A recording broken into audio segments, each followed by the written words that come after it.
มา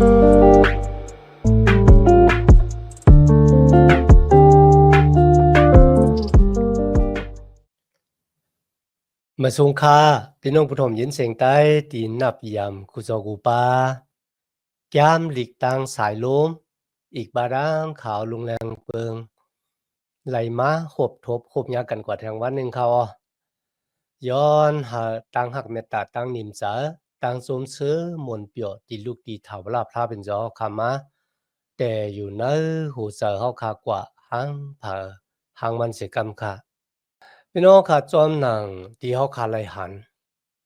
ผู้ที่เป็นโรงปองจึงที่ได้อุบเปิงพองงามสึงจึงวันเมืองค่ะนะลงดังที่เขาหลู่ที่สุดในอักขิงที่เขาเป็นจอมพองหลวงเนี่ยค่ะแหละที่เฮ็ดจึงหนังคือที่ได้หาสึงจึงวันเมืองมันคงในอักขิงที่ตัวเจ้าเก่าเป็นผู้อ่อนโหค่ะนะมาได้เป็นขุนศึกว่ามาได้เป็นผู้ซึ่งผู้ก้างผู้เฮงค่ะนะณอักขิงที่ตัวเจ้าเก่าเนี่ยเป็นผู้อ่อนโหอยู่เนี่ยตีเฮ็ดซึ่งหนังหือเนาะการวานการเมืองมันได้มันคงตัวบ่ถึงอักขิงเฮาสุดเสียงกว่าในกันนะว่าเป็นจอมพ่องหลวงก็เข้าตั้ง4ปีเขาจังไกเลือกตั้งมาทางกำหนึ่งขนาดเนาะณวันมื้อเฮาเข้ามาโดยวายเสเจ้ามุนเหยอคุณอคำดาวิดไลนอนเพเสียงกามกว่ากันนะก็ที่เป็นลูกชายค่ะเจ้ามุนเหยอคุณอคำโซโลมอนก็เป็นก็ที่มาปูดมาต่างมีไว้อยู่นะแก้ม2อยากจะวางคิกขั้นที่1ต่อบ่ถึงขั้นที่2ข้อที่5ค่ะ2อยากจะวางคิกขั้นที่1ต่อบ่ถึง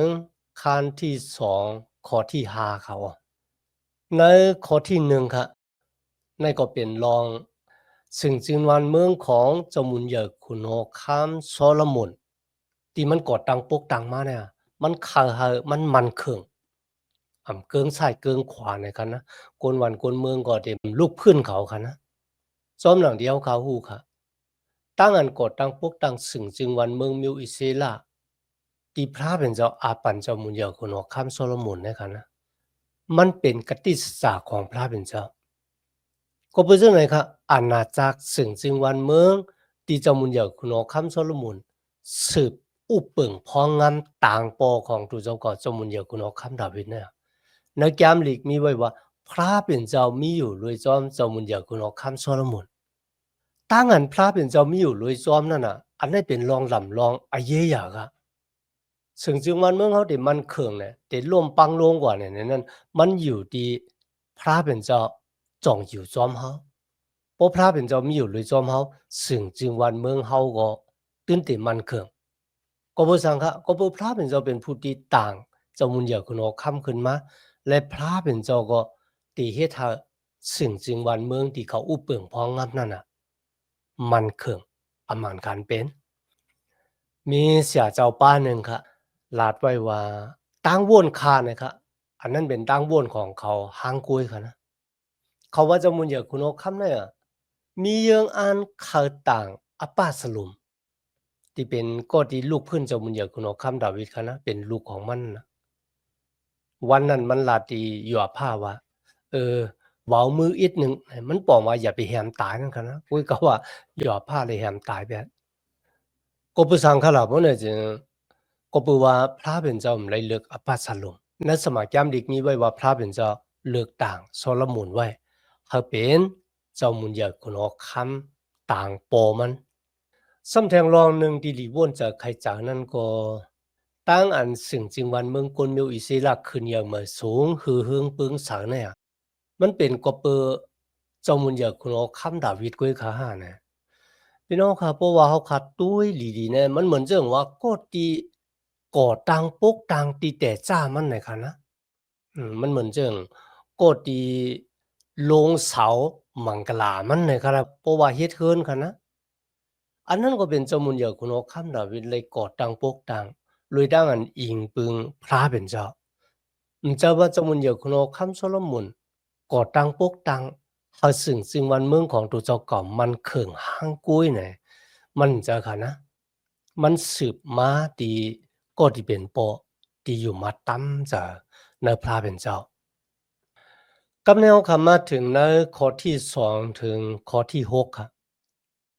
เจ้ามุนอยากคุณออกคำโซโลมอนค่ะนะห้องมูมัดพ้องเมืองว่าคนที่เป็นแก่เป็นหูของคนมิวอิสิลา12คือว่าผู้เจียงตะลาว่าบะโลเฮกว่าเนี่ยมันห้องมาที่เวงกี่ป่องค่ะ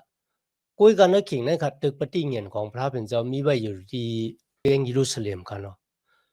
เข่งปลูกจ่อเงินค่ะนะอีกปาดังซุ่มเถียงเฮินคำนั่นน่ะมันอยู่ที่เวงกี่ป่องที่นั่นค่ะเจ้ามุนเหยกคนโอคัมโซโลมอนห้องผู้ใหญ่ก้นหลงค่ะนะขุนซึกห้าอีกปาดังมูมัดพองเมืองดังหลายมาที่ไหนเฮ็ดสังขลาบนไหนจึงที่ไหนค่ะมันหลู่เครื่องปลูกจ่อมันบอกว่าอ่อนร่างที่เตจ้าหับท่ามนาการพระเป็นเจ้ามาได้เป็นตั้งอันเฮ็ดสังย่องปิกหมานพระเป็นเจ้ามาได้เป็นตั้งอันเฮ็ดสังห่างหอของเจ้ามุนยาคุณอคัมโซโลมอนกันนะอ่อนร่างที่เตหับท่ามนาการกูสัมกูเปิงเนี่ยหลู่ไล่เตจ้าลุยตั้งอันเฮ็ดวัดกูกวายพระเป็นเจ้าเมื่อเอาคาด้วยตีเตจ้าของเจ้ามุนยาคุณอคัมโซโลมอนเนี่ยมันเป็นตีเตจ้าตีลักแหลมแท้ๆเขามาหาพระเป็นเจ้าเฮ็ดวัดกูกวายพระเป็นเจ้าค่ะนะป้ากวนมิวอิสิลาที่เป็นผู้ใหญ่ก้นหลวงอะขึ้นกว่าที่เวียงกี่ป่องกว่าที่ซุ่มถึงเฮิรนคำที่โมเสยามเฮ็ดนั่นน่ะที่ตั้มอยู่ที่เวียงกี่ป่องค่ะนะที่ในค่ะนะเจ้ามุนเหยกคุณอคับโซโลมอนลูเครื่องปลูกจ่อปันพระเป็นเจ้าเนี่ยเป็นเฮงตัวพี่น้องเครื่องปลูกจ่อค่ะนะเป็นเฮงตัวค่ะนะมันป่องว่าคือค่ะล่ะเพราะเนี่ยจึงมันป่องว่าเขามีตังอยู่เสกกูยำพระเป็นเจ้าแต่ค่ะนะเพราะว่ามีตังอยู่เสกกูยำพระเป็นเจ้าเนี่ยก็มอกเห็ดตูสองตูก็โป้ค่ะนะกุ้ยกัดที่นั่นเจ้าอ่อนด้างตีเขาได้แต่เฮ็ดสร้างการงานของพระเป็นเจ้าเขามาเฮ็ดวัดกูกว่าพระเป็นเจ้าที่ในคำมีเสียเจ้าป้าหนึ่งมีตังวนจากใครเจ้าว่ากูนกับปานนั่นน่ะเพราะว่าเขาได้เข้าจูพระเป็นเจ้าค่ะนะเขาหลู่มาดังเข่งปลูกจ่อเขาหลู่เลยเอาเครื่องปลูกจ่อเนี่ยมาหลู่บรรพระเป็นเจ้าจังกอยมีอักขว้างเขามาจูพระเป็นเจ้าป้มเขามาหาพระเป็นเจ้าตั้งเข่งปลูกจ่อรวยเครื่องปลูกจ่อว่าไหนจังมีวันไหลหบไหลทบพระเป็นเจ้าไหลนักกะปานนั่นค่ะนะนักกะปานนั่นก็เหมือนกันค่ะเขาขาก็หลูกเขามาดังเสาหลักว่ามือของเจ้าเยซูคริสต์ที่นั่นมันเหมือนเรื่องเป็นเข่งปลูกจ่อแล้วก็มีเครื่องปลูกจ่อนั่นก็เป็นลูกเจ้าเยซูคริสต์ค่ะนะเป็นเครื่องปลูกจ่อที่ได้ป้าเขาค่ะมือโหบมือทบพระเป็นเจ้ามีดังศึกสำจำใจอันดีซ้อมพระเป็นเจ้าอันนั้นก็ลีตังเกจูพระเป็นเจ้าแต่ว่าค่ะเนาะที่เจ้าเยซูคริสต์เป็นเครื่องปลูกจ่อพุ่นดาวก็ได้เลยเข้ามาจูพระเป็นเจ้าใน1เปโตรคัน3ข้อ12ค่ะนะที่ในมีไว้ว่าก็ปูว่าตาของพระเป็นเจ้าเปิดด้วยกลสื่อต่อและหูของมันเจ้าก็เปิดถ่อมยินเอาข้อความของเขาก้วยกะพระเป็นเจ้าเต็มไหวนาจูกวนที่เฮ็ดตั้งเบิกตั้งเรื่องนะครับกำแล้วค่ะสืบโดยข้อที่7ต่อบ่ถึงข้อที่12ครับที่ในเป็นรองร่างที่พระเป็นเจ้าปันสติปิงญาที่เจ้ามุนยาคุณออกคำโซโลมอนเขาในคืนนั้นค่ะพระเป็นเจ้าไล่เปียตูมันเจ้าแหน่เจ้ามุนยาคุณออกคำโซโลมอนในตั้งอันนอนผ่านหันค่ะพระเป็นเจ้าลัดที่เจ้ามุนยาคุณออกคำโซโลมอนว่าสุขาไลอีสังสุขาเฮาเนี่ยปานิสังที่สูเนี่ยพระเป็นเจ้าถามมันค่ะนะย้อนมาตาเนี่ยพี่น้องค่ะโซโลมอนเลยลาดว่าเจ้าค่ะเลยเปียนี่ตั้งหักมันเคิงตั้งหักอันใหญ่ลงของเจ้าค่ะต่อปอของข้าเจ้ามุนใหญ่คุณออกคำดาวิดและเจ้าค่ะเลยต่างข้าให้เป็นเจ้ามุนใหญ่คุณออกคำต่างปอของข้าในเป็นตั้งอันเขาคุกจะไล่กติสจาของพระเป็นเจ้าในข้อที่เก่าค่ะนะพ ระเป็นเจ้าดีค่ะย้อนหากติสัจจาของเจ้าเฮาค่ะที่มีต่อเจ้ามุนเหยอคุณอคัมดาวิดปอของข้านั่นน่ะอ่องเมียงสิกัมก็เปิดเจ้าเฮาค่ะเลยต่างค่าให้เป็นคุณอคัมเหนือโกนเมียวอิสิลานำบ่ตันผุนมุกเหนือแผ่นดินโลกาลงเนี่ยมันปองว่าโซโลมอนยุ่มย้ำนักกติสัจจาของพระเป็นเจ้าที่ปันไว้ที่อับราฮัมว่าเขาได้ให้ไม่มีลูกหลานเหมือนเจ้าหนังเลือนลาวในกลางหาวยก็เหมือนเจ้าหนังเม็ดสายหิมน้ำปางลายเจ้าค่ะเป็นพระเป็นเจ้าที่เปิดทิ้งกติสัจจาได้แต่เนี่ยเขามีทางอยู่มาเจ้าหนังไหนกันนะในข้อที่10ค่ะย้อนเจ้าค่ะปันสติปัญญาปันตั้งหูดีคาเสกันเลยครับปุณดาคาได้เข้านอกออกในโกนของเจ้าค่ะตีมีพลานะครับปุณดาเดจีอย่างตลาดีมันแมนจีจะปันโกนเจ้าค่ะตีมีน้ำปตันได้นะครับมันเป็นตั้งกันแค่จากแต้มลงนั่นขนาดนั้นว่าข้าเป็นล้วนกูคำมีสติปัญญาที่ได้เข้านอกออกนะ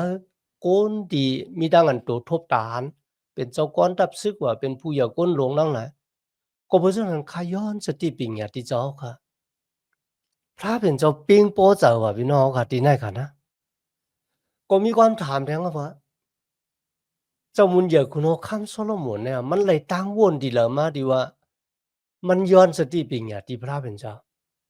พี่น้องค่ะพวกเขาค่ะอ่านนะ1อย่าจะวางคิวคานเช้า2ข้อที่7ต่อพอถึงข้อที่8ข้อที่11ต่อพอถึงข้อที่12กันนะ1อย่าจะวางคิวคานเช้า2ข้อที่7ถึง8ข้อที่11ถึง22เจ้ามุนเหยอคุณโอคัมดาวิดลาตีโซโลมอนกันนะว่าเขามาย้อนสติปัญญาและย้อนตั้งหูที่พระเป็นเจ้าข้าอยู่มามันตรงความได้ค่ะก็เพราะฉะนั้นในความผ่านปอกได้มันย้อนที่พระเป็นเจ้าว่าย้อนจะเขาปั่นสติปัญญาปั่นตั้งหูที่ค่ะปุณดาคาเดจีอย่างอุเปิงพองงามโกนของพระเป็นเจ้าพี่น้องคะให้เป็นตั้งย้อนที่ลักแหลมเป็นตั้งย้อนที่มีตั้งอันหูจะแคดแดมก็เพื่อสังขารว่าในเสียง1มันนำไหลย้อนปุณดาตัวเจ้าเก่า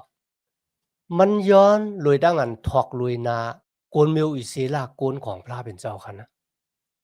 ที่มันย้อนสติปัญญามันจะย้อนปุณดาอากิวตัวเจ้าเก่ากุยก็ย้อนปุณดาให้เป็นอากิวตัวโกนเมียวอิเสลาให้เป็นอากิวตัวสึงจึงวานเมืองตั้งอันมันนำวนถึงอากิวของตัวเจ้าเก่ามันวนถึงโกนเมียวอิเสลามันก็ปองว่ามันถอกลอยนาของพระเป็นเจ้ามันไข่ปั่นมุนสิริที่พระเป็นเจ้าพี่น้องค่ะในวันเมื่อไหร่หวังบอกว่าพระเป็นเจ้าถามว่าเมื่อไหร่สุขไลสังย้อนมาตาเนี่ยหวังกำเขาอาจจะย้อนผ่านดายตนาคู่ของโลกาในค่ะนะกุยกาที่ไหนค่ะนะมันจะย้อนบุญดาอากิวตัวเจ้าเก่าบุญดาโกนเมียวอิสิลาเตเลยหับอากิวบุญดาโกนเมียวอิสิลาเตเลยหันตั้งอย่างเมียดของพระเป็นเจ้าและเขาย้อนนั่นน่ะปุณดาเดปันมุนสิเลที่พระเป็นเจ้าที่ในพระเป็นเจ้าเป็นปอจังนะครับว่าเมื่อเขาอ่านนะข้อที่12ค่ะนะพระเป็นเจ้าลาติมันว่าเขาได้ปันสติปัญญาเขาได้ปันตั้งหูที่มาเขาได้ปันพันดายตนาตั้งมากมีดีเป็นมุนสิเลตักอ่ำมีเจ้ามุนใหญ่คุณอคำที่อยู่อันดังสูเลยที่มาไหวลื่นสูเนี่ยแต่มีเหมือนสูตั้งกิจูพระเป็นเจ้าแก่พี่น้องเขาก็เพราะฉะนั้นในวันมันได้เพราะว่าเขาขาย้อนปุนดาอากิวเป็นต่างก็นะตีพระเป็นเจ้าแล้วก็ปุนดาได้ปันมุนสิเลพระเป็นเจ้าตีเขาเลยย้อนนั่นน่ะพระเป็นเจ้าก็ได้ปันป้าแทงก็น่าที่ไหนค่ะคนทับเจ้าพระเป็นเจ้าก็หนึ่งลัดว่าเสียหลายอะที่มันเลยย้อนลองผ่ายวิ่งเงินมันย้อนลองผ่ายโลกาหลายๆเนี่ยกันนะมันเลยย้อนลองผ่ายวิ่งเงินเพราะว่ามันย้อนลองผ่ายวิ่งเงินปันสติปัญญาตีขากวยมึงก็ปันอาศักตานตีเดเฮ็ดจอมหนังอลูของพระเป็นเจ้าเธออาศักตานผ่ายวิ่งเงินของพระเป็นเจ้าอยู่ในตังของเจ้าในกันเนาะหลีป้าจ๋าหลีวนจ๋าในวันมื้อนี้ เขาย้อนอาเกียวไผ่โลกาก้อยครับนั่นก็ย้อนอาเกียวไผ่วิญญาณเนาะจะเชด้วยค่ะถามด้วยตัวเจ้าเก่าเขาจักตัวเจ้าเก่าหรือว่าเขาขัดอะไรสังที่สุดเหมือนเขาตึกอาศักที่อยู่ในโลกาในค่ะนะในข้อที่14ค่ะเจ้ามุนอยากคุณเอาคำโซโลมอนเนี่ยไลจู้ซิมล่อมาซึกค่ะนะอีกบาดังลุกซึกมากแต่จ้าที่ข้อที่13ตัวพอถึงข้อที่17ในค่ะนะเป็นตั้งมากมีหลีเป็นของเจ้ามุนอยากคุณเอาคำโซโลมอนวายเสนั่นค่ะเจ้ามุนอยากคุณเอาคำและอีกบาดังคนมิวอิเซละผู้อยากคนหลงป้ากันขึ้นไหวปอกมาขึ้นดีเวียงยิรูซาเล็มมาทีนั้นค่ะเจ้ามุนอยากคุณเอาคำโซโลมอนเนี่ยมันจู้ซิมล่อมาซึกเนี่ย1เหง4ปากล่ำอ่ะ หรือฉะนั้นก็ค่ะที่ในมีแต่หมายไว้ว่าเงินและคำเนี่ยมีน้ำแต่ครับว่าเงินในเหมือนเรื่องก้อนหินเนี่ยค่ะนะหรือฉะนั้นก็ค่ะไม่อารีดเนี่ยน้ำเหมือนเรื่องหนังไม่มาลือครับว่ามาตังโลมาซึกเนี่ยเขาโตตีเมืองอียิปต์มากค่ะปยอก็ส่งขายบันคนเมืองฮิตตี้ส่งขายบันคนเมืองซิริยาเนี่ยครับ ทีนี้เขาขาเลยหันว่าเจ้ามุนเยาคุณอคำโซโลมอนเนี่ยไลเฮ็ดลองตั้งที่พระเป็นเจ้าหามไว้พี่น้องคำมาอ่านด้วยเนอแกมันฮอตลาคาร17ข้อ16ถึง17ค่ะนะแกมันฮอตลาคาร17ข้อ16ถึง17พระเป็นเจ้ามีอมิ่งไว้ที่โมเสสเขาแต้มหมายในปีเงียบตลาพระเป็นเจ้าว่าเนี่ยก็ที่ขึ้นมาเป็นเจ้ามุนเยาคุณอคำเลยนะ อันที่หนึ่งมันเต็มเลยจู้ซิมมาไว้นำอันที่สองเต็มเลยหาตั้งมากมีดีเป็นปุนดาตัวเจ้าก็อันที่สามเต็มเลยมีเมนำที่ไหนค่ะเขาคาเลยหันว่าโซโลมอนเนี่ยเลยป้นแปลนความสั่งของพระเป็นเจ้าแต่เขาก็ไปสั่งขลาบว่าในจริงในสมัยแกมลิกว่าเพราะว่ามีเมนำในค่ะนะ เมเนี่ยมันหมอกเกาเขาเจอเขาเนี่ยพิษเปิงเสียนตังของพระเป็นเจ้ากว่าพี่น้องค่ะได้เลยหันว่ากำลืนค่ะนะเจ้ามุนเดียวคุณออกคำโซโลมอนเนี่ยเขาเลยกวางเสียนตังของพระเป็นเจ้ากว่าก็เปิดเมของเขาพี่น้องค่ะข้อความพระเป็นเจ้าเนี่ยลาดไว้เรื่องหนังคือก็มันก็ตื่นเปลี่ยนเรื่องหนังนั้นค่ะนะก็เป็นเรื่องหนังนั้นค่ะมีคนก็ล่ะค่ะนะที่ว่า ลักแหลมนั้นก็อยู่เหนือปิ้งยับตลาพระเป็นเจ้านั้นเนี่ยมีค่ะนะเขาขาดหลุดเลยค่าเสอแต้มโลเหี่ยวก็ย้อนเอ็นแห้งดีวิ่งเห็นหมดจังพระเป็นเจ้าปุณดาเดมีเอ็นแห้งกำจ้างซ้อมหนังความสั่งของพระเป็นเจ้าเจ้าว่ากำจ้างปุณดาเดเลยตั้งเกศยอดค่ะเขาขาเลยครับตั้งเกศยอดเดียวเขาสั่งใครกำจ้างค่ะนะแปลกเปิงกันดังภาษาต่างเมียวเขาหลูเขาต้านเขากำจ้างซ้อมศีลซ้อมธรรมปุณดาเดเลยตั้งเกศยอด Cuối ka khali ya nau khan san mbatang ludang tan mbatang kam dang kyang cha ludan kam kyang pun da de le hap tang ke kyot lai hap tang ke kyot yao chẳng cái kam kyang som nang ping yap ta la phra ben cha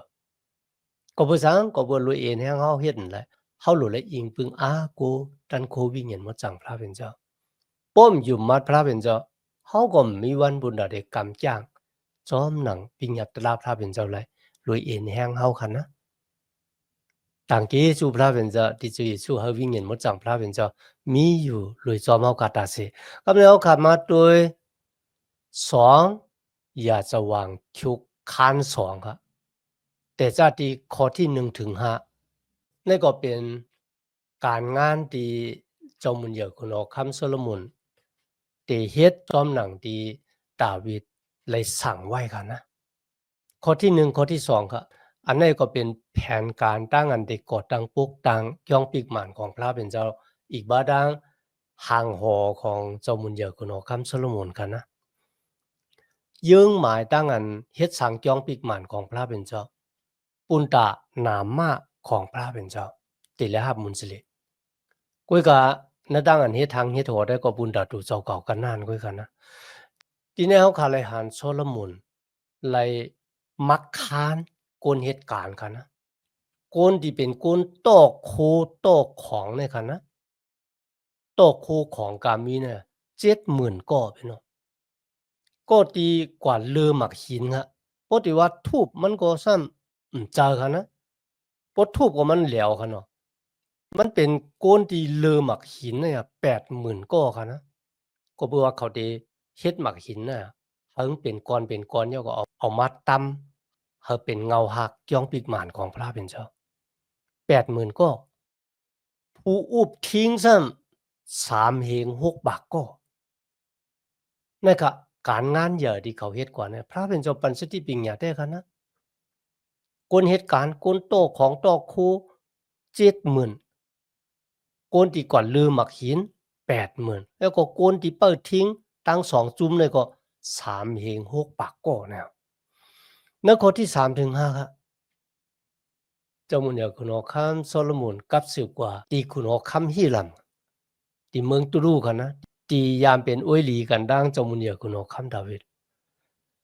เขาทรงลีกว่าเขาย้อนไม่อารีตค่ะพี่น้องค่ะเจ้ามุนยาคุณอคัมฮีลัมก็ส่งไม่อารีตมากค่ะปุณดาได้จอยแถมโซโลมอนเขาเฮ็ดยองปิกหมานของพระเป็นเจ้าที่ในมีแต่หมายไว้ว่าปุณดาได้เผาเครื่องนำสาต่อหน้าพระเป็นเจ้าที่เข่งผูกสอนค่ะนะอีกประดังตั้งอันเฮ็ดโข่งเข้ามุนเฮแล้วก็ต่างเข้ามุน12หวยต่อหน้าพระเป็นเจ้าไหว้ตาเสมันเป็นดังอันต่างคนมีศิลา12คือค่ะนะเดี๋ยวเสนั้นก็เป็นดังอันหลู่เครื่องผูกจอขิงกลางเนาขิงกลางคำ1วัน2ปอกค่ะเนาะแล้วก็บ่เป็นวันศีลแท้แล้วก็วันปล่อยธรรมาแท้งไหนกันนะเขาเฮ็ดย่องปิกหมานพระเป็นเจ้าเยื้องหมายบุญดาได้ปันมุนสิริพระเป็นเจ้าจะบุญดาได้เฮ็ดย่อก็ให้เปิ้นอามว่าเนี่ยก็ที่เฮ็ดย่องปิกหมานเป็นก้อนให้ก้อนไหนเนี่ยจะค่ะเฮ็ดย่องปิกหมานแต่มาบุญดาได้ปันมุนสิริพระเป็นเจ้าแต่ๆค่ะนะทีนี้เฮาค่ะไรหันจะว่ากวนมิวอิศิลากันนานก้อยค่ะโกนต่างเจ้าคือบ้าค่ะที่เจ้ามุนยาคุณว่าคำโซโลมอนย้อนดังจ่อยแถมที่เก่ากันนะนั่นมันบอกว่าจังค่ะพระเป็นเจ้าหมอเจ้าโกนต่างเจ้าคือเนี่ยให้เขามามีบุญมีส่วนในการงานของมันเจ้าเขาแทงรองหนึ่งเป็นรองอายุใหญ่ที่สุดที่โซโลมอนด้วยหันถึงโซโลมอนลาดว่าพระเป็นเจ้าของโกนมิวอิศิลาเนี่ยเหย่อเมียดหรือเสพระกูปา อันนี้เป็นตั้งยุ่มยำแล้วก็เป็นตั้งวนเจอใครจะตีหมันแมนจีจะจอมหนังปิ้งยับลาพระเป็นเจ้าว่าหรือเสียเขามีพระต่างสู่ต่างป้าเนี่ยก็เพราะฉะนั้นโซโลมอนลาดว่านี่อะพระเป็นเจ้าของคนมีอิสระเนี่ยอย่าหรือเสียพระกูป้าก็เพราะฉะนั้นย่องปิกหมันของมันเจ้าเนี่ยขาดูเลยเฮ็ดอย่ากุ้ยกาเนี่ยครับอย่ามอกาคือมันก็ยังเล็กอยู่ปุ่นตาพระเป็นเจ้าก็เพราะว่า เมืองกลางเฮาเป็นปะลางตีนนางมันจะลินเมืองโกนให้เป็นตีตำตีนชาตีนก้อยขนาดนะยาวก็ยังตึกเลขอยู่ในคะนะเฮาคาไลหันนะสมัยยามเด็กเนี่ยตั้งเฮ็ดกูสำกูเปิงที่เฮาเฮ็ดคะนะเยื่องหมายปุณดาได้ปันมุนสิเลพระเป็นเจ้าเฮาเกิดมาในเมืองโกนเนี่ยมันเป็นด้วยเกซูพระเป็นเจ้าค่ะนะก็เพราะฉะนั้นเมื่อเฮาตึกมีอสักลิบอยู่เนี่ยตั้งเฮ็ดกุศลกูเปิงที่เฮาเฮ็ดเนี่ยเยื่องหมายก็เฮาเป็นตั้งอันปั่นมุนสิริที่พระเป็นเจ้าเหมือนเจิงบอกในก็เหมือนกันค่ะนะเจ้ามุนยาคุณอคำโซโลมอนแต่สร้างเกี่ยวปีกหมานของพระเป็นเจ้าก็ปุณตานามมาของพระเป็นเจ้าติเล็กคำตั้งอันยุกยงยองยอก็เป็นเรื่องนั้นค่ะนะวันเหมือนในคันนะการงานเดียวค่ะหับทามปุณตาพระเป็นเจ้าเนี่ยเยอะหมายกว่าปุณตาได้ปันมุนสิริพระเป็นเจ้าเยาก็เขามีหมายขับแจนเหมือนเรื่องหนังที่เจ้ามุนยาคุณอคำโซโลมอนเฮ็ดกันนะโนเหตุการณ์จุ้มที่1จุ้มที่2แล้วก็ที่อุบเปิงเนี่ยมันเหมือนจังมีหมายคับแจ้งมันก็ปุณดาสังฆรามันได้จังปุณดาการงานนั้นที่อ่อมหยังหรือฉะนั้นก็เพราะว่าเฮามีสติปัญญานี่ก็เฮาย้อนสติปัญญาเหมือนจังนั้นที่เจ้ามุนยาคุณอคำโซโลมอนไหลหับที่พระเป็นเจ้ามีตั้งอันตั้งเกจูพระเป็นเจ้าอย่างนะคะที่มาเห็นจามดีกว่าซ้อมกันตัวบ่ถึงอาคิงเฮาค่ะสุดเสียงกว่าในวันเหมือนในคันเนาะ ย้อนหาตั้งหักเมตตาตั้งนิมเจอ